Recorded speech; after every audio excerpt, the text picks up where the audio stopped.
উঠেছিলেন তুই আসার পর। তোর নাম রেখেছিলেন সুকল্যাণ।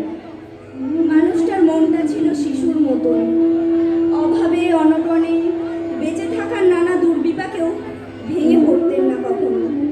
সকলের ভালো চাইতেন মন থেকে, বলতেন দেখো একদিন এই দেশের মানুষ ঠিক খুঁজে পাবে মুক্তির পথ।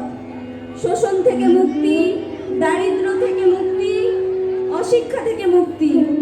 আজ পয়লা সাল, খোকন, আজ তোর জন্মদিন।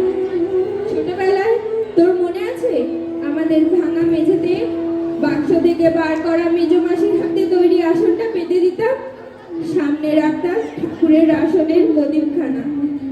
তুই বসতিস বাবু হয়ে চুক্তি করে, তোকে আমরা একে একে ধান দুটো দিয়ে আশীর্বাদ করতাম।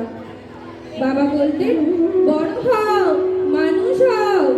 তোর বাবার সেই বন্ধু ঘোষ কাকা, তিনি বলতেন বেঁচে পড়তে থাকো। তুই জিজ্ঞেস করতিস মা পড়তে থাকা মানে কি মা?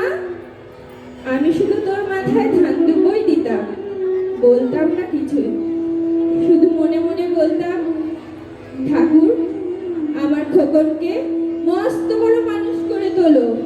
আমার খোকন যেন সত্যি মানুষ হয়, ওর যেন কখনো কোনো বিপদ না হয় ঠাকুর।